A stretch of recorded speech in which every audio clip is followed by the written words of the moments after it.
Hello everybody.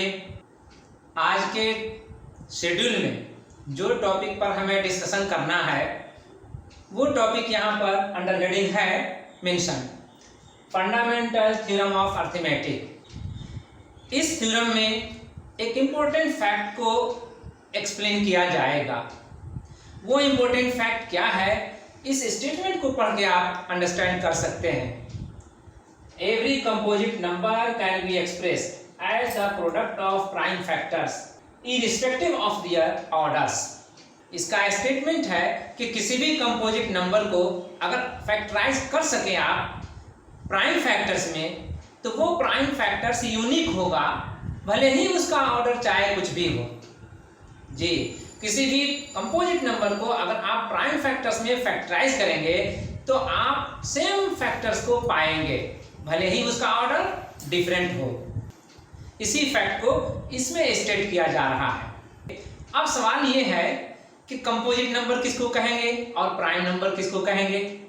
हर उस number को composite number कहा जाता है जिसमें फैक्टर्स वन और उस नंबर के अलावा कोई भी दूसरा तीसरा मौजूद हो। यस, और अगर कोई नंबर ऐसा हो जिसमें वन और उस नंबर के अलावा जी और कोई भी दूसरा तीसरा फैक्टर मौजूद नहीं हो तो फिर कहा जाएगा कि वो नंबर प्राइम नंबर है। तो एक एग्जांपल लेते हैं कंपोजिट नंबर का। वो कंपोजिट नंबर जो अपने और वन के अलावा किसी भी दूसरे नंबर का फैक्टर रखता हो। अभी यही कहा गया था। यस, यानी कि अपने और वन के अलावा किसी भी दूसरे नंबर से वो डिविजिबल हो। ऐसा कोई एग्जांपल आप सजेस्ट करेंगे? 10। यस, एक नंबर लेते हैं 10। 10 को फैक्टराइज करते हैं प्राइम फैक्टर्स में। जी, तो 10 को फैक्टराइज करेंगे प्राइम फैक्टर्स में तो कौन कौन से उसके फैक्टर्स हो सकते हैं? 2 और 5। यस, इन्हीं 2 और 5 को मल्टीप्लाई करेंगे तो प्रोडक्ट 10 आएगा ना। तो 10 का प्राइम फैक्टर्स 2 और 5 हुआ। अब इसी तरह से कोई भी दूसरा नंबर और सजेस्ट कीजिए कंपोजिट नंबर। यस, 20। तो 20 ले लीजिए और इसे फैक्टराइज कीजिए। इसे आप फैक्टराइज करेंगे तो 2 into 2 into 5 ये फैक्टराइज कर सकेंगे। यस, 2 into 2 into 5 के फैक्टर्स में हम इसे फैक्टराइज कर सकेंगे। अब सवाल ये है कि क्या 10 को जब फैक्टराइज करेंगे 2 into 5 तो 5 into 2 नहीं फैक्टराइज कर सकते? कर सकते हैं। तो आप लिख सकते हैं इसे 5 into 2 भी। इसी तरह से अगर 20 को हम फैक्टराइज कर रहे हैं 2 into 2 into 5 में तो क्या इसको हम फैक्टराइज नहीं कर सकते? 5 into 2 into 2 कर सकते हैं। आप में से कोई ये भी कह सकते हैं कि ऐसे भी फैक्टराइज कर सकते हैं 2 into 5 into 2। ठीक है, all of you are right. Yes, सही है। 5 into 2 भी फैक्टराइज किया जा सकता है 10 को, जैसे 2 into 5 में फैक्टराइज किया जा सका। उसी तरह से 20 को 2 into 2 into 5 में ना फैक्टराइज करके 5 into 2 into 2 में भी फैक्टराइज किया जा सकता है और 2 into 5 into 2 में भी फैक्टराइज किया जा सकता है। यस, सवाल ये है कि क्या फैक्टर्स चेंज हो गया? नहीं, जो 2 और 5 का फैक्टर्स इसमें आपने देखा वही 2 और 5 फैक्टर्स तो यहाँ भी अवेलेबल है। ऑर्डर चेंज हुआ है, यही ना जी। तो इसी तरह से यहाँ जो 2 और 5 का फैक्टर्स आप देख रहे हैं प्राइम फैक्टर्स है, तो वही फैक्टर्स यहाँ भी तो हैं 5, 2 और 2 में, सिर्फ ऑर्डर ही तो चेंज हुआ है।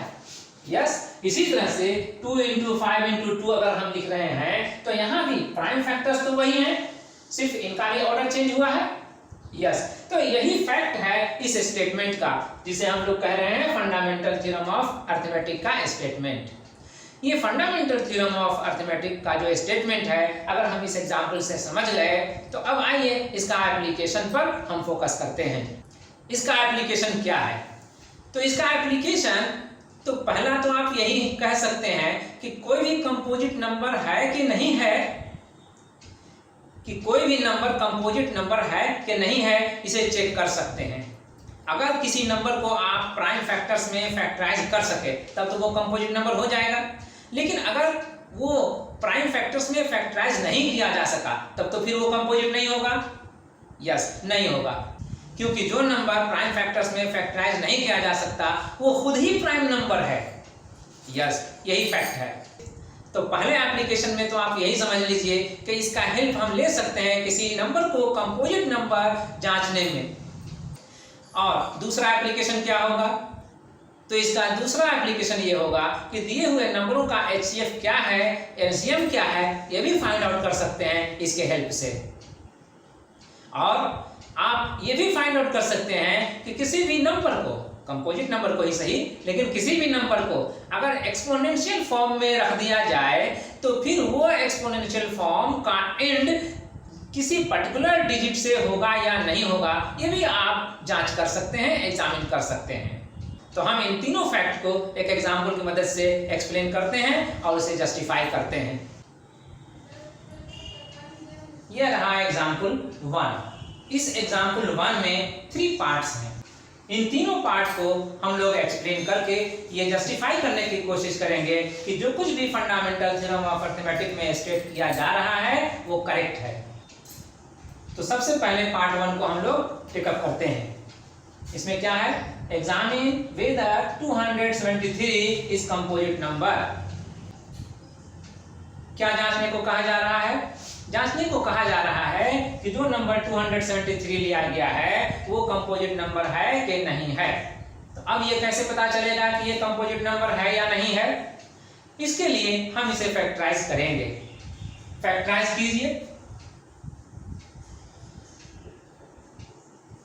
273 यही ना नंबर है, ये नंबर 273 है।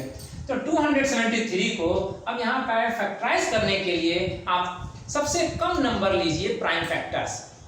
तो सबसे लीस्ट प्राइम फैक्टर कौन होता है? द लीस्ट प्राइम फैक्टर होता है 2। यस, तो क्या ये 2 से डिविजिबल है?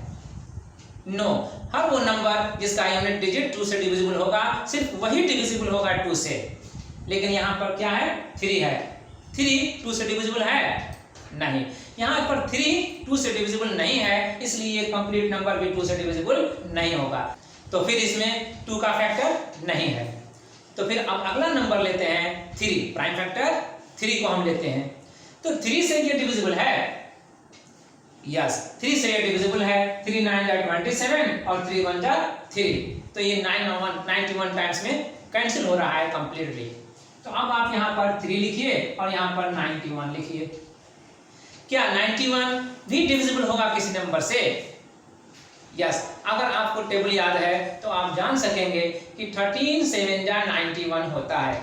यस, तो इसके माने ये हुआ कि 7 से ये डिविजिबल होगा, 13 से भी डिविजिबल होगा। किसी भी एक नंबर को चुन लीजिए, दूसरा नंबर आ जाएगा। यस, जब हमने 7 को चुन लिया एज ए प्राइम फैक्टर, तो फिर 7 से 91 कितने टाइम्स में कैंसिल हो रहा है? 13 टाइम्स में। तो 13 इज द लास्ट नंबर। अब सोचिए, क्या 13 फर्दर किसी नंबर से डिविजिबल है? 13 किसी भी और नंबर से डिविजिबल नहीं है। इसके माने ये हुआ कि 13 खुद ही एक प्राइम फैक्टर हो गया। यस, 13 खुद ही एक प्राइम फैक्टर का काम कर रहा है। तो अब इस 273 को आप क्या लिख सकते हैं? यस, 273 को आप लिख सकते हैं 3 × 7 × 13। तो अब बताइए, 273 को अगर इतने प्राइम फैक्टर्स में आप फैक्टराइज कर पा रहे हैं तो क्या आप कह सकते हैं कि 273 प्राइम नंबर है? नो। 273 जो इतने फैक्टर्स में फैक्टराइज किया जा रहा है वो प्राइम नंबर नहीं है, बल्कि ये कंपोजिट नंबर है। तो 273 क्या हुआ? Composite number. Therefore yes, 273 is a composite number. Second number हमारा 4 टू द पावर n है, यही ना है? Yes, 4 to the power n। अब हमें इसमें क्या करना है? Examine whether the number 4 to the power n ends with the digit 0। Yes, हमें ये जांचना है, एग्जामिन करना है कि इस नंबर का वैल्यू चाहे जो भी हो, क्या वो 0 से एंड करेगा? क्या उसका लास्ट डिजिट 0 होगा? यस। क्या उसका वंस डिजिट 0 होगा? यस, हमें यही एग्जामिन करना है। तो अब आप 4 टू द पावर n को, n तो आपके लिए कोई भी इंटीजर है, एक्सपोनेंट है ना 4 का। यस, उसमें कोई भी इंटीजर हो सकता है, 1 2 3 4 5 कुछ भी। लेकिन 4 एक पर्टिकुलर नंबर है। क्या 4 प्राइम नंबर है? नहीं, 4 प्राइम नंबर नहीं है। तो तो फिर ये कंपोजिट नंबर है। यस, ये कंपोजिट नंबर है। क्या फैक्टर्स हो सकते हैं इसके? फैक्टर्स होंगे इसके 2 into 2। यस, तो आप इसे लिख लीजिए 2 square to the power n। लेकिन 2 square to the power n के माने ये हुआ ना कि 2 टू द पावर 2n, यही ना? यस, अब 2 टू द पावर 2n हुआ अगर, तो अब इसके क्या माने हुए? अब n का डिफरेंट वैल्यूज लेकर के आप देख लीजिए कि इसके क्या वैल्यूज आ सकते हैं। अब लिखिए when n equal to 0, n का वैल्यू आप 0 लेंगे। यस, अगर हम n का वैल्यू 0 लेते हैं तो ये 2 टू द पावर जो 2n है उसमें n का वैल्यू 0 पुटअप करना पड़ेगा, और 0 से 2 को मल्टीप्लाई करते ही प्रोडक्ट 0 आएगा, तो 0 अब 2 का पावर होगा। लेकिन 2 पे पावर 0 हो तो फिर इसका वैल्यू क्या होगा? 1। किसी भी नंबर पे पावर अगर 0 होता है तो 1 होता है, ये याद रखना चाहिए। तो अब 2 को पावर 0 होगा और ये 1 हुआ। ठीक है, इसके माने ये हुआ कि n के वैल्यू 0 के लिए ये जिस डिजिट से एंड हो सकता है वो 1 से होगा। अब अगला वैल्यू n का 1 लीजिए, और तब 2 टू द पावर 2n में जो हम देखते हैं कि n का वैल्यू 1 लेने पर 2 into 1 आएगा, तो फिर इसका वैल्यू क्या आएगा? 2 टू पावर 2 मीन्स 4। यस, तो अब ये जिस नंबर का वैल्यू हो रहा है वो नंबर 4 है, तो इसके माने ये हुआ कि n का वैल्यू 1 के लिए ये नंबर 4 से एंड हो रहा है। यस, अब अगली बार n का वैल्यू 2 लीजिए, तो फिर 2 पे पावर 2 into 2 हो जाएगा। यस, तो अब यहाँ पर क्या आएगा? तो फिर 2 पे पावर 4 का मतलब हुआ ये कि 2 into 2 into 2 into 2, और ये क्या आएगा? 16। किस डिजिट से एंड हो रहा है ये? जिस डिजिट से एंड हो रहा है वो है 6, है ना? यस, अब अगली बार n का वैल्यू 3 लीजिए। जब आप 3 लेंगे तो फिर यहाँ पर कितना आ जाएगा? 2 टू द पावर 2n में n का वैल्यू 3 रख लीजिए। जब 3 रख लेंगे तो 2 टू द पावर 6 हो जाएगा।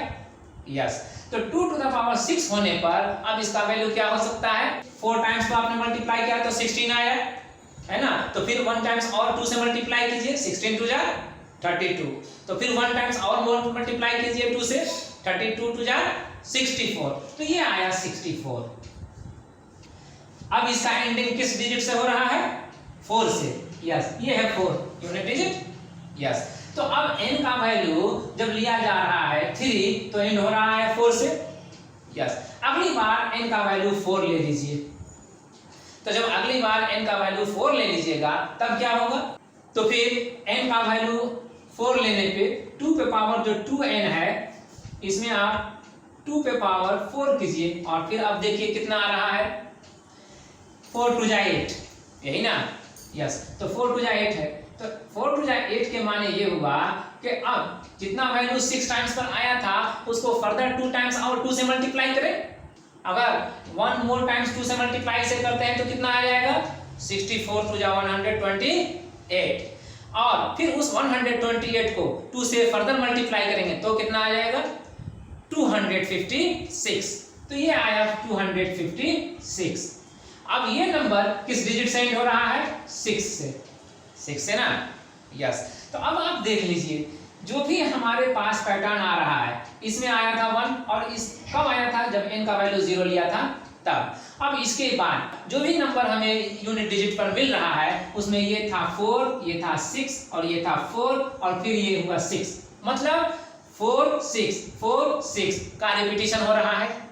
उसका नंबर का उस नंबर का एंडिंग डिजिट कौन होगा? तो या तो 6 होगा या तो फिर 4 होगा। तो उस नंबर का एंडिंग डिजिट कौन होगा? तो हम कह सकते हैं कि या तो ये 4 होगा या तो फिर ये 6 होगा। यस, तो 4 और 6 इसके अलावा तो और कोई नंबर नहीं आएगा? नहीं, जो आया था पहली बार में 1 वो एक्सेप्शनल था जब n का वैल्यू 0 लिया गया था। उसके बाद हर बार रिपीट हो रहा है 4 और 6, 4 और 6, तो 0 आ रहा है? नहीं, 0 नहीं आ रहा है। इसके माने ये हुआ कि ये नंबर 0 से एंड नहीं करेगा। जी, जो हमने रिजल्ट कंक्लूड किया वो यहाँ पर मैंने मेंशन कर दिया। यही इस सेकंड पार्ट का आंसर हो गया।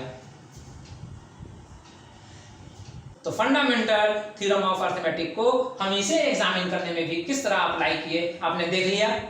यस, ये भी जस्टिफाई हुआ। जो हमने कहा था कि फंडामेंटल थ्योरम ऑफ अरिथमेटिक को हम किसी नंबर का पावर फॉर्म में उसका वैल्यू किस डिजिट से एंड होगा ये हम चेक कर सकते हैं, तो कर लिए। तो अब रहा थर्ड पार्ट, जो यहाँ 50 और 80 का HCF और LCM फाइंड आउट करने को कहा जा रहा है। यस, थर्ड पार्ट में 50 और 80 ये दो अलग अलग नंबर हैं हमारे लिए। तो हम 50 को भी फैक्टराइज करें और 80 को भी फैक्टराइज करें। पहले 50 को फैक्टराइज करते हैं। 50 यहां पर लेकर के आप इसे फैक्टराइज कर सकते हैं। 2 से अगर आप डिवाइड करें 50 को तो 25 टाइम्स में कैंसिल हो जाएगा। यस, तो उसके बाद फिर 2 से डिवाइड करेंगे, नो, 2 से अब यहां डिवाइड नहीं हो पाएगा क्योंकि ये यूनिट डिजिट जो आ रहा है 25 का 5 है, इवन नहीं है। इसलिए अब यहां 2 नहीं बल्कि 5 रखा जाए। हर वो नंबर जिसका यूनिट डिजिट 5 होगा वो 5 से डिविजिबल होगा। तो 5 से ये डिविजिबल है 25। How many times? 5 टाइम्स। तो 5 5 का 25। तो इसलिए अब आप कह सकते हैं कि 50 को 2 into 5 into 5 में फैक्टराइज किया जा सकता है। Yes, 2 into 5 into 5। और अब आइए 80 को फैक्टराइज करने के लिए। तो 80 को भी हम इसी वे में फैक्टराइज कर सकते हैं। 2 यहां पर लीजिए, 40 टाइम्स में कैंसिल हो जाएगा। यस, तो 40 टाइम्स में कैंसिल हो जाएगा। फिर अगेन 2 से आप इसे डिवाइड कीजिए, 20 टाइम्स में कैंसिल हो जाएगा। यस, अगेन 2 से डिवाइड कीजिए, 10 टाइम्स में डिवाइड हो जाएगा। अगेन 2 से डिवाइड कीजिए, 5 टाइम्स में डिवाइड हो जाएगा।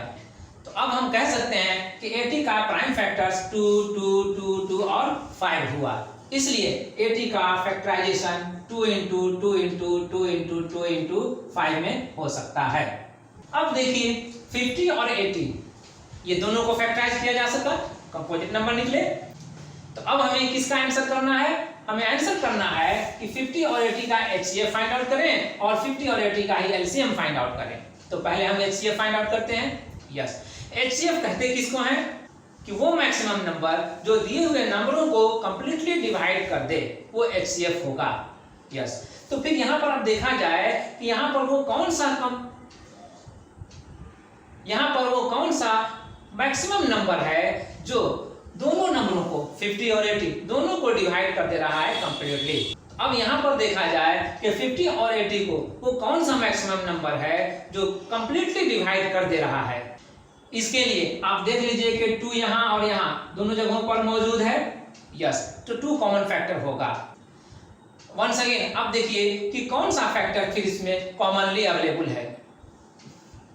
क्या ये 2 यहां है तो यहां पर भी और है 2? नो, अब नहीं है। तो फिर अब इसमें से कोई भी 2 यहां पर कॉमनली अवेलेबल नहीं है। तो अब फाइनली देख लीजिए ये 5 है। ये 5 क्या यहां पर अवेलेबल है? यस, तो ये 5 और ये 5 यहां पर अवेलेबल है। तो आपके पास 2 कॉमन फैक्टर्स निकल करके आए। कौन कौन? ये 2 और ये 5। तो इसलिए जो HCF हो सकता है वो आप 2 और 5 दोनों के प्रोडक्ट से आप पता कर सकते हैं। यस, 2 और 5 के प्रोडक्ट कितने होते हैं? 10। तो ये 10 ही वो मैक्सिमम नंबर है जो इन दोनों नंबरों को कंप्लीटली डिवाइड कर सकता है एट ए टाइम। इसके अलावा और कोई दूसरा नंबर नहीं होगा मैक्सिमम। मिनिमम हो सकता है लेकिन मैक्सिमम नहीं होगा। तो इसके अलावा और कोई मैक्सिमम नंबर नहीं होगा जो इन दोनों को कंप्लीटली डिवाइड कर सके। इसलिए HCF क्या हो गया? 10। तो ये HCF 10 हुआ और इसका आंसर हो गया। अब आते हैं LCM फाइंड आउट करने के लिए। LCM कहते हैं किसको हैं? LCM, L फॉर लीस्ट और C फॉर कॉमन और M for multiple. Least common multiple. तो 50 और 80 में लीस्ट कॉमन मल्टीपल कौन है हमें ये फाइंड आउट करना होगा। यस, तो हमने 50 और 80 को फैक्टराइज करके देख लिया था कि इसका फैक्टर 2 into 5 into 5 आता है और 80 का factor 2 into 2 into 2 into 2 into 5 आता है। यस, अब हमें इन फैक्टर्स से LCM फाइंड आउट करने में कैसे हेल्प मिलता है अब हमें ये देखना है जी। तो अब देखिए जो LCM होगा लीस्ट कॉमन मल्टीपल, उसमें जो भी फैक्टर इसमें है जो भी फैक्टर उसमें है वो मौजूद होगा। अब अगर एलसीएम फाइंड आउट करने में इन्हीं फैक्टर्स का रिपीटिशन हम पाएंगे तो 2 मैक्सिमम कितने टाइम्स है? 4 टाइम्स है। तो 4 टाइम्स 2 को हम उसमें फैक्टर पाएंगे। और दूसरा फैक्टर कौन है? 5। दूसरा फैक्टर 5 यहाँ भी है, यहाँ भी मौजूद है, लेकिन मैक्सिमम टाइम्स कितनी बार है मौजूद? 2 टाइम्स, और वो यहाँ है। यस, तो 2 टाइम्स 5 का फैक्टर होना चाहिए और 4 टाइम्स 2 का फैक्टर होना चाहिए उस लीस्ट कॉमन मल्टीपल में। यही ना हुआ? यस, तो ऐसा करने पे हम क्या पाएंगे? 2 इंटू 2 इंटू 2 इंटू 5 इंटू 5। कितना आएगा इसका प्रोडक्ट? मल्टीप्लाई कीजिए। 2 2 जा 4 2 जा 8 2 जा 16। यस, 16 5 जा 80 एंड 85 जा 400। यस, तो ये 400 आया। तो एलसीएम कितना आया? यस, 400। तो एलसीएम दोनों नंबरों का 50 और 80 का 400 हो गया। कोई जस्टिफाई कर सकते हैं 50 और 80 का मल्टीपल्स निकाल करके कि क्या वो वाकई में लीस्ट कॉमन मल्टीपल जो आता है वो 400 ही आता है? इसके लिए आप मल्टीपल्स को फाइंड आउट कीजिए। अगर मैंने 50 और 80 का मल्टीपल्स फाइंड आउट किया है कुछ, तो यहां पर आप देख सकते हैं 50, 100, 150, 200, 250, 300, 350, 400, 450, 500, 550, 600, 650, 700, 750, 800 एंड सो ऑन। और इसी तरह से 80 को भी हमने मल्टीपल्स निकाला तो क्या पाया? 80, 160, 240, 320, 400, 480, 560, 640, 720, 800 एंड सो ऑन। अब आप देखिए इसमें सारे मल्टीपल्स तो कॉमन नहीं है जी, नहीं है। कौन सा मल्टीपल इसमें कॉमन है? ये 400 यहां और 400 यहां, ये कॉमन तो आ रहा है। यस, फिर आगे बढ़िए। यहां पर आने के बाद आप आएंगे कि 800 यहां और 800 यहां, ये कॉमन है। यस, तो ये दो मल्टीपल तो आपने कॉमन पा लिया। आगे अगर इसे कंटिन्यू रखा जाए तो और भी इस तरह के मल्टीपल कॉमनली आएंगे। जैसे नेक्स्ट क्या आता? अगर यहाँ 400 और 800 कॉमन आ रहा है मल्टीपल्स, तो अगला मल्टीपल कॉमन कौन आता? 1200। यस, तो 1200 आता, 1600 आता और इसी तरह से आता। तो अब बताइए 400, 800, 1200, 1600 जो कॉमन मल्टीपल्स हैं, इसमें लीस्ट कौन है? लीस्ट तो 400 ही है। इसीलिए लीस्ट कॉमन मल्टीपल को ही हमें पता करना है एलसीएम के नाम से। तो हमने पता किया और वो आया 400। यस, तो 400 इससे भी जस्टिफाई हो गया जी। तो फंडामेंटल थ्योरम ऑफ अरिथमेटिक हमें किस तरह से एलसीएम को फाइंड आउट करने में हेल्प किया, आपने देखा। यस, एचसीएफ को भी फाइंड आउट करने में किस तरह हेल्प किया, ये भी देखा। तो अब आप किसी भी दिए हुए नंबरों का एचसीएफ या एलसीएम कैसे फाइंड आउट किया जा सकता है, इसमें फंडामेंटल थ्योरम ऑफ अरिथमेटिक आपको कहां तक हेल्प करता है, आप इसका इंपॉर्टेंस को रियलाइज कर गए। यही रियलाइज कराना था। ओके, तो अब दो नंबर, यहां तो दो ही नंबर था ना, दो से ज्यादा भी दिए हुए नंबर्स होंगे तो उसका भी एचसीएम इन फैक्टराइजेशन की मदद से प्राइम फैक्टर्स में कन्वर्ट करके कैसे हम फाइंड आउट कर सकते हैं, और एलसीएम भी कैसे फाइंड आउट कर सकते हैं, दोनों हम कैसे फाइंड आउट कर सकते हैं देख लिए, कर लेंगे। I hope you will do it. जिस 50 और 80 का आपने एचसीएफ और एलसीएम फाइंड आउट किया, उस दोनों को मल्टीप्लाई करके देख लीजिए क्या आता है। क्या आया? 4000। एचसीएफ और एलसीएम जो यहां पर 10 और 400 है, दोनों का प्रोडक्ट क्या आया? 4000। अब उन दोनों नंबरों को जिनका ये एचसीएफ और एलसीएम यहां पर बताया जा रहा है, उनको मल्टीप्लाई कीजिए। क्या आया? यस, ये भी 4000 आया। तो इसके माने क्या हुआ? ये भी 4000, ये भी 4000। तो ये जिसका प्रोडक्ट है वो एचसीएफ और एलसीएम का प्रोडक्ट है, और ये जिसका प्रोडक्ट है वो दोनों नंबरों का प्रोडक्ट है। तो आप कह सकते हैं कि एचसीएफ और एलसीएम का प्रोडक्ट इक्वल होगा उन दोनों नंबरों के प्रोडक्ट के जिनका वो एचसीएफ और एलसीएम है। तो ये एक इंपॉर्टेंट फैक्ट है, कीप इन माइंड। अब आते हैं नेक्स्ट पॉइंट की तरफ। रिमार्क्स का पॉइंट नंबर 2 क्या कह रहा है ये? अगर P कोई प्राइम नंबर हो, if P be a prime number and P divides a square, जी, अगर p कोई प्राइम नंबर हो और p a स्क्वायर को डिवाइड कर दे रहा हो, a स्क्वायर भी कोई नंबर ही होगा, तब क्या होगा? अगर p a स्क्वायर को डिवाइड कर दे रहा है तब क्या होगा? तो फिर p a को भी डिवाइड कर देगा। जी, यही कह रहा है, then p must divide a where a is a positive integer, जहां पर a क्या है? a कोई पॉजिटिव इंटीजर है। अब हम इसे प्रूव करेंगे जिस थ्योरम की मदद से, वो थ्योरम इससे पहले मैंने एक्सप्लेन कर दिया है, फंडामेंटल थ्योरम ऑफ अरिथमेटिक। मान लिया जाए a कोई कंपोजिट नंबर है, तो फिर उसका फैक्टराइजेशन किया जा सकेगा प्राइम नंबर्स में? यस, प्राइम फैक्टर्स में उसको फैक्टराइज किया जा सकेगा। कौन कौन उसका प्राइम फैक्टर्स हो सकता है? अगर a हमारे लिए अननोन है तो प्राइम फैक्टर्स भी हमारे लिए अननोन ही होगा। यस, तो सपोज कर लीजिए कि वो prime factors p1, p2, p3 etc के नाम से हम डिनोट कर रहे हैं। मान लिया जाए a कंपोजिट नंबर जो डिस्कशन में आने वाला है वो कंपोजिट नंबर a है, और a का प्राइम फैक्टर्स जो होने वाला है वो p1, p2, p3 and so on है। तो इसके माने ये हुआ कि a को लिखा जा सकता है product of p1, p2, p3, p4 and so on के टर्म में। यस, अगर a equal to p1, p2, p3, p4 and so on के प्रोडक्ट में लिखा जा सकता है, तो फिर a स्क्वायर को p1, p2, p3, p4 and so on के स्क्वायर के फॉर्म में भी लिखा जा सकता है। यस, तो अब हम यहाँ पर स्क्वायर की वजह से इन फैक्टर्स को रिपीट कर सकते हैं।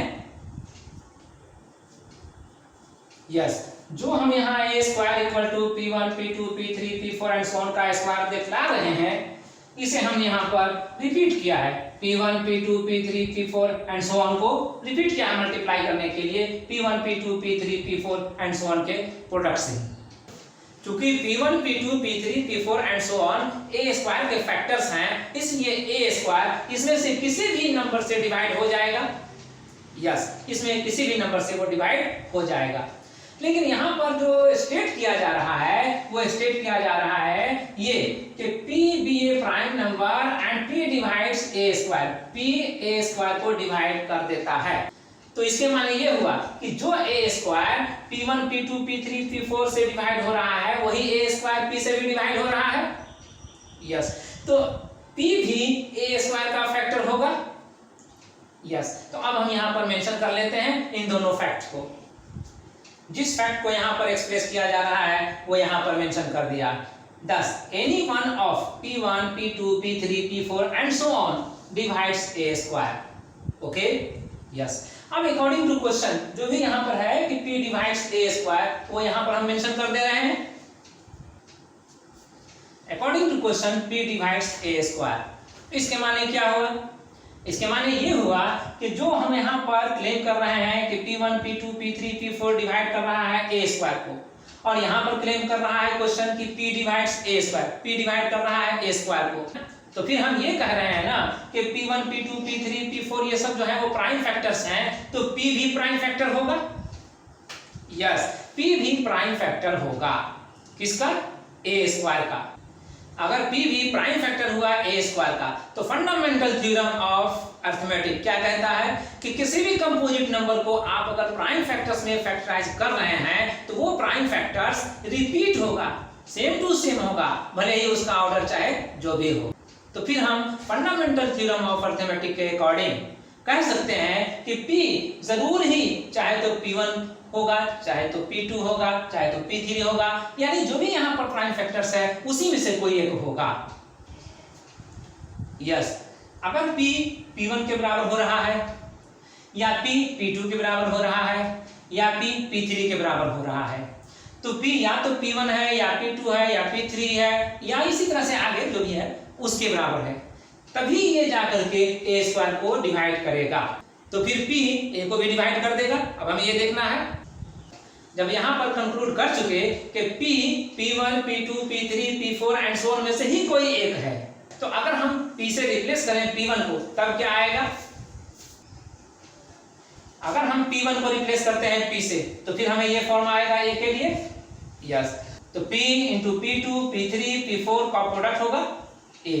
यस, तो इससे माने क्या हुआ, p is a prime factor of a, तो p भी डिवाइड कर देगा a को, यस, p भी डिवाइड कर देगा a को। तो इसी तरह से p2 को भी रिप्लेस किया जा सकता है p से, यस यस, अगर हम p2 को रिप्लेस करते हैं p से तो जो फॉर्म होगा p1 p p3 p4 and so on, dot product में आ जाएगा किसका, a के, यस, तो p यहां पर फैक्टर हो रहा है तो p डिवाइड कर दे रहा है a को, यस, तो इसी तरह से p3 को भी हम रिप्लेस कर सकते हैं p से, p4 को भी रिप्लेस कर सकते हैं p से, चूंकि p p1 p2 p3 p4 and so on में से ही कोई एक है तो उसको हम रिप्लेस कर सकते हैं p से, यस, और रिप्लेस कर सकते हैं p से तो p उस a का फैक्टर हो जाएगा, यस, p अगर उस a का फैक्टर हो गया तो p a को डिवाइड भी कर देगा। यही था इस थ्योरम का मेन फैक्ट। तो इस तरह से ये थ्योरम यहाँ पर एक्सप्लेन हुआ, जस्टिफाई हुआ। अब इस थ्योरम का क्या एप्लीकेशन है इस पर कंसीडर कर लें। ये एग्जांपल 2 हमने लिया है, prove that root 2 is not rational. Root 2 rational number नहीं है, साबित करने के लिए। मान लीजिए रूट 2 चूंकि साबित करने को कहा जा रहा है कि रेशनल नहीं है, तो आप मान लीजिए कि ये रेशनल है। जो भी रेशनल नंबर होता है उसकी पहचान आप जानते हैं, क्लास 9 में पढ़े हैं। कोई भी रेशनल नंबर को आप p बाई क्यू के फॉर्म में एक्सप्रेस कर सकते हैं। तो रूट 2 को भी अगर रेशनल नंबर सपोज किया जा रहा है तो रूट 2 को भी p बाई क्यू के फॉर्म में एक्सप्रेस किया जा सकता है, यस। कोई भी अगर रेशनल नंबर होता है तो उसको p बाई क्यू के फॉर्म में हम एक्सप्रेस कर सकते हैं। ये p और q दोनों ही इंटीजर होता है, इसीलिए लिखा गया है p q आर इंटीजर्स, और इसमें कोई कॉमन फैक्टर नहीं ले रहे हैं, हम ये एज्यूम करते हैं, तो इसलिए लिखा गया है have no common factor and q not equal to 0। ये q 0 भी नहीं होना चाहिए। जो रिलेशन यहाँ देख रहे हैं इसमें बोथ साइड स्क्वायर कर दिया गया, तो स्क्वायर एलएचएस का यहाँ किया गया, आरएचएस का यहाँ किया गया। अब इसके स्क्वायर से ये स्क्वायर रूट रिमूव हो जाएगा, इसलिए ये 2 आया, और ये p square by Q square separate कर दिया गया। क्यू स्क्वायर को ले जाएंगे आरएचएस से एलएचएस में, और तब वो हो जाएगा 2q स्क्वायर। लेकिन 2q स्क्वायर को एलएचएस में ना लिख करके आरएचएस में लिखे, और जो आरएचएस में लिखते p स्क्वायर उसे एलएचएस में लिख दिए। तो अब p स्क्वायर इक्वल टू क्या आया, 2q स्क्वायर। अब इस 2q स्क्वायर के माने क्या हुए, ये 2q स्क्वायर के माने यही ना हुए कि 2 फैक्टर हो रहा है p स्क्वायर का, यस, 2 फैक्टर हो रहा है p स्क्वायर का। इसके माने क्या हुए कि 2 p स्क्वायर को डिवाइड कर दे रहा है जी। अगर 2 फैक्टर हो रहा है p स्क्वायर का, तो इससे पहले के थ्योरम में जो हम लोगों ने देखा फैक्ट को कि अगर a स्क्वायर का p कोई प्राइम फैक्टर होता है तो p a का भी प्राइम फैक्टर होता है नहीं। अगर p a स्क्वायर को डिवाइड कर दे रहा है तो p a को भी डिवाइड कर देगा, ये देख चुके हम लोग। तो फिर यहाँ पर भी वही सिचुएशन है, 2 p स्क्वायर का फैक्टर हो रहा है, इसका मतलब 2 p स्क्वायर को डिवाइड कर दे रहा है, तो फिर 2 p को भी डिवाइड कर देगा, यस, मींस 2 p में भी फैक्टर होगा, यस, 2 p का भी फैक्टर होगा। और अगर 2 p का भी फैक्टर है तो आप कह सकते हैं कि इसलिए p equal to twice m मान लीजिए, ओके, तो p equal to twice m। अब p equal to twice m तो इसको स्क्वायर कीजिए, p square equal to 4m square हो जाएगा, yes, p square equal to 4m square. लेकिन यहाँ p स्क्वायर किसके इक्वल है, ट्वाइस q स्क्वायर के, तो आप कह सकते हैं कि ट्वाइस q स्क्वायर इक्वल होगा 4m स्क्वायर के, yes, twice q square equal होगा 4m स्क्वायर के। अब आप 2 से इसे कैंसिल कर सकते हैं, तो अब क्या रिजल्ट मिला, तो q square equal to twice m square, yes, q square equal to twice m square. तो अब यहाँ पर वही सिचुएशन रिपीट हो रहा है ना, जो यहाँ पर से हमने आर्गुमेंट किया था कि 2 is a factor of p square, p square equal to twice q square. तो इससे हमने क्या आर्गुमेंट लिया था कि 2 is a factor of p square. तो फिर यहाँ भी क्यू स्क्वायर 2m स्क्वायर के इक्वल हो रहा है, इसका मतलब ये हुआ कि 2 फैक्टर हो रहा है क्यू स्क्वायर का। जी 2 फैक्टर हो रहा है क्यू स्क्वायर का। अगर 2 क्यू स्क्वायर का फैक्टर हो रहा है तो फिर 2 उस थ्योरम की मदद से हेल्प से जो हम इसे पहले एक्सप्लेन कर चुके कि अगर p a स्क्वायर का फैक्टर होगा तो p a का भी फैक्टर होगा। हम यहाँ कह सकते हैं कि 2 q का भी फैक्टर होगा। क्या रिजल्ट मिला? 2 is a factor of q, लेकिन 2 तो p का भी फैक्टर था, यहाँ पर यही तो मेंशन किया हुआ है 2 is a factor of p। तो अब हम यहाँ पर क्या कंक्लूड कर सकते हैं? 2 जो p का फैक्टर था वही 2 अब q का भी फैक्टर हो रहा है। इसके माने क्या हुए कि 2 p और q दोनों का ही एक कॉमन फैक्टर है। यस, p और q दोनों का ही कॉमन फैक्टर आ रहा है 2। ये कॉमन फैक्टर का होना इस बात को कंट्राडिक्ट कर रहा है जहां पर ये क्लेम किया गया था कि p और q have no common factor.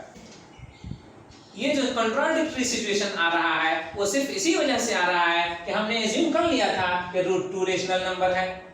Yes, अगर √2 रेशनल नंबर है, ये एज्यूम करने से ही ऐसा कंट्राडिक्टरी सिचुएशन आ रहा है तो फिर हमें क्या एज्यूम करना चाहिए, क्या एक्सेप्ट करना चाहिए? एज्यूम ही नहीं, हमें एक्सेप्ट करना चाहिए। क्या एक्सेप्ट करना चाहिए? हमें एक्सेप्ट करना चाहिए कि √2 जो रेशनल नंबर हम मान रहे हैं वो नहीं है। यस, √2 अगर रेशनल नंबर नहीं है तो ये कंक्लूड हो गया, ये प्रूव हो गया कि √2 इज नॉट रेशनल। यस जी, प्रूव्ड। तो अब आपने देख लिया कि जो भी आज की क्लास में थ्योरम्स को एक्सप्लेन किया गया उसमें मेन जो था फंडामेंटल थ्योरम ऑफ अरिथमेटिक, और उससे कंक्लूड किया हुआ ये रिजल्ट जिसमें हमने पाया कि अगर p कोई प्राइम नंबर हो और वो a स्क्वायर किसी नंबर को वो डिवाइड कर रहा हो तो वह a को भी डिवाइड करेगा। ये हमने देखा। तो इस थ्योरम की मदद से हमने इस क्वेश्चन को जो प्रॉब्लम था एग्जांपल के जरिए इसे सॉल्व किया। यस, तो उसके इंपॉर्टेंस को देखा, उसके एप्लीकेशन को देखा। अब इससे पहले की क्लास को कंक्लूड किया जाए, कुछ और क्वेश्चन को देख लेते हैं जो उन्हीं थ्योरम्स पे जो अब तक एक्सप्लेन किए जा चुके हैं सोल्व होते हैं तो किस तरह सोल्व होते हैं।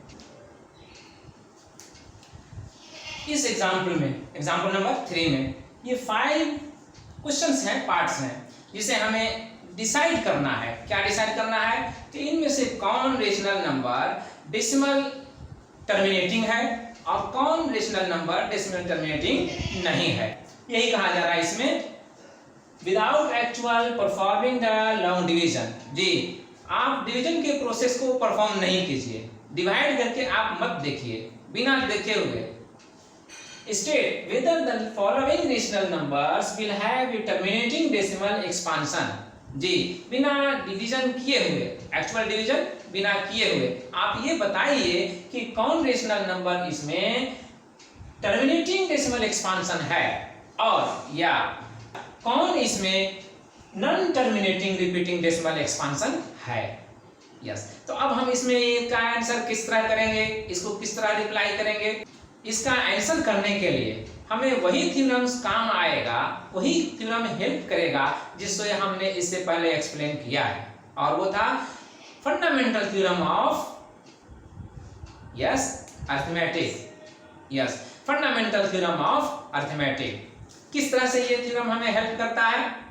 अगर हमने इसमें देखा था कि किसी भी कंपोजिट नंबर को फैक्टराइज कर सकते हैं प्राइम फैक्टर्स में यूनिकली, जी, भले ही उसका ऑर्डर चाहे जो भी हो, तो ये प्रॉपर्टी हमें इसमें अप्लाई करना है। और इससे पहले कि हम इस प्रॉपर्टी को अप्लाई करें, एक और फैक्ट जान लीजिए। अगर किसी नंबर को आप डिवाइड कर रहे हैं किसी नंबर से, तो उसमें डेसिमल टर्मिनेशन है कि नहीं है ये बहुत जल्द पता चल जाता है अगर डिनोमिनेटर में 10 मीन्स 10 हो या 10 का समथिंग पावर हो।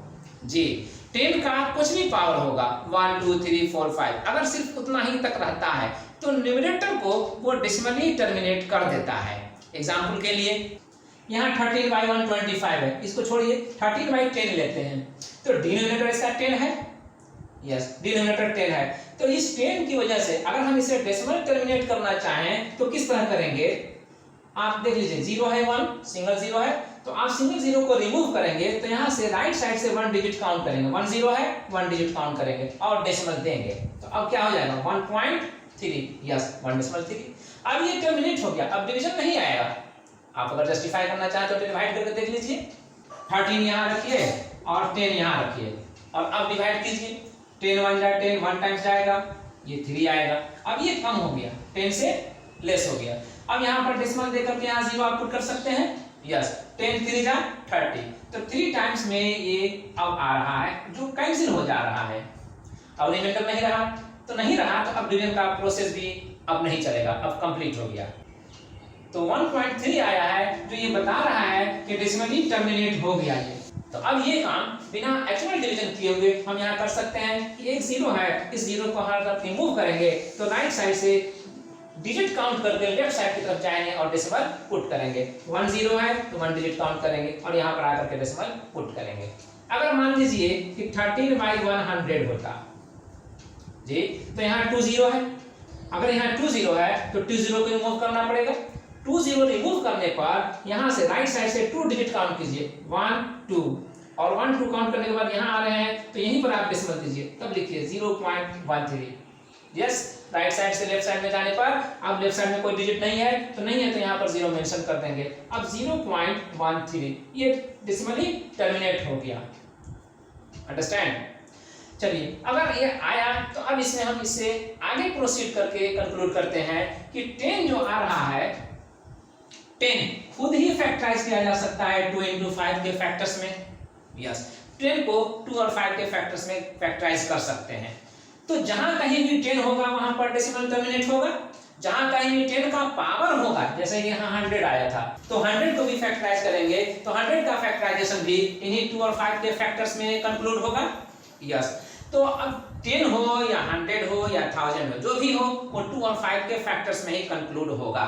तो अब एक जनरल आपको रूल बन जा रहा है, ये जो रूल हम ड्रॉ कर सकते हैं वो रूल ये है, the rational number p by q is a decimal terminating expansion if q can be expressed as जी, कोई rational number p by q decimal terminating expansion रखेगा अगर उसमें q को हम एक्सप्रेस कर सकते हो किस फॉर्म में, 2 to the power m into 5 to the power n में, जहां m और n इंटीजर है। यस, m और n सम इंटीजर्स हैं, इस m और n में 0 भी रहेगा तभी इंटीजर है। Yes, understand? तो अगर किसी रेशनल नंबर का डिनोमिनेटर को सिर्फ 2 के फैक्टर में फैक्टराइज किया जा रहा है, इसके माने ये हुआ कि वहां पर 5 का फैक्टर नहीं है। यस, उसी तरह से अगर किसी रेशनल नंबर के डिनोमिनेटर q को सिर्फ 5 के फैक्टर में फैक्टराइज किया जा रहा है तो इसके माने ये हुआ कि वहां पर 2 का फैक्टर नहीं है। तो 2 का फैक्टर नहीं है तो मतलब m का वैल्यू 0, 5 का फैक्टर नहीं है तो मतलब n का वैल्यू 0। तो दोनों में से कोई एक अगर नहीं है तो वो 0 माना जाएगा, लेकिन बाकी दूसरा है तो दूसरा है तो उसकी वजह से ये कंडीशन फुलफिल होता है, और अगर ये फुलफिल होता है तो फिर वो डेसिमल टर्मिनेटिंग एक्सपांशन होगा। अंडरस्टैंड? तो अब इस फैक्ट को हम इसका आंसर करने में किस तरह यूज करते हैं, let's see. Yes, first number 13/125 यही है, तो 125 को आप फैक्टराइज कीजिए, डिनोमिनेटर तो यही है। 125 को आप फैक्टराइज करेंगे, इस तरह से फैक्टराइज कीजिए, 525 जा फिर 5 5 जा, मतलब 125 को आप 5 into 5 into 5 के फैक्टर्स में कन्वर्ट कर सकते हैं। तो 125 5 into 5 into 5 means 5 to the power 3 के फॉर्म में एक्सप्रेस किया जा सकता है। यहाँ पर 2 है नहीं, 2 का फैक्टर यहाँ पर नहीं है, तो नहीं है तभी भी 2 पे पावर 0 अंडरस्टूड है और इसीलिए वो इस कंडीशन को फुलफिल कर रहा है। तो अगर ये कंडीशन फुलफिल हो रहा है तो इसलिए ये टर्मिनेट कर देगा, डेसिमल टर्मिनेशन यहाँ पर हो जाएगा। तो इसको आप लिख सकते हैं कि it is decimal terminating expansion. जी, 13/125 क्या आया, ए डेसिमल टर्मिनेटिंग एक्सपांशन। तो पार्ट ए का आंसर हो गया। अब आइए पार्ट 2 का। सेकेंड नंबर 7/80 था, 7/80 में क्यूब 80 है, 80 को फैक्टराइज करेंगे 16 into 5, 16 into 5 में 16 को लिख सकते हैं 2 to the power 4 into 5। Yes, यही क्यू है denominator.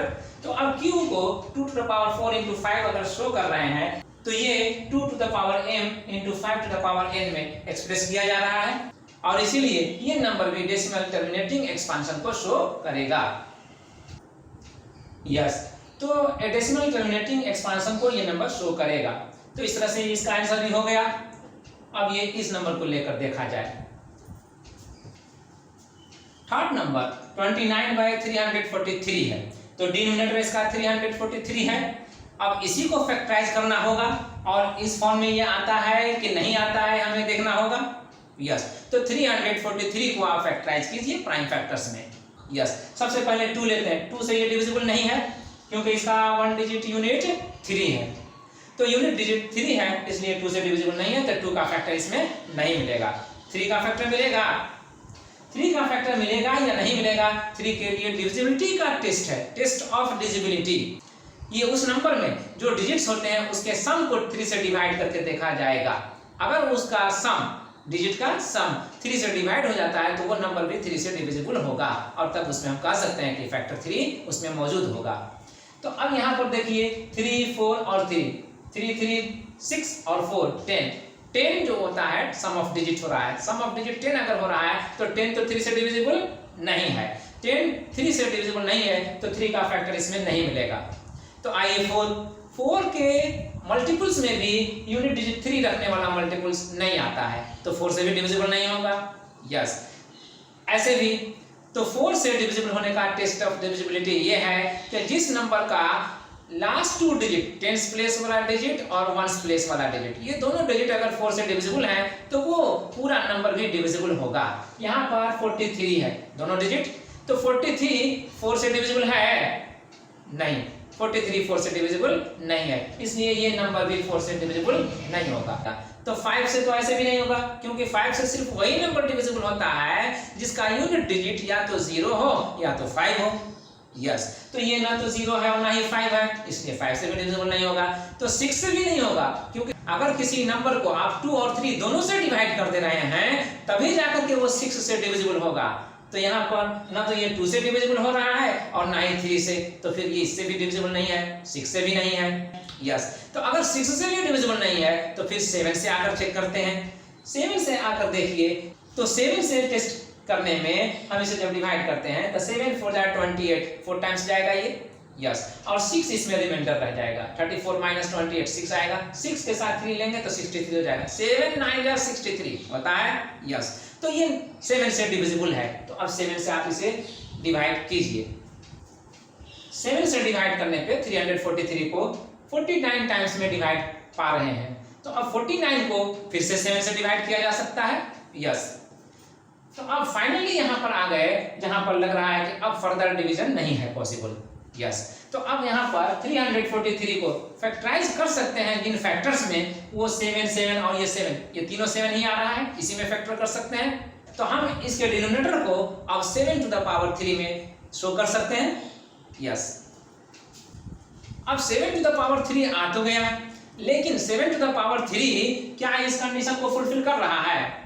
2 to the power m into 5 to the power n के फॉर्म में आ रहा है वो? नो, ये 2 to the power m into 5 to the power n के फॉर्म को फुलफिल नहीं कर रहा है। तो फिर इसे क्या पता चला? इससे मालूम ये हुआ कि ये डेसिमली टर्मिनेट नहीं हो सकता है। यस, डेसिमल टर्मिनेशन इसका पॉसिबल नहीं है।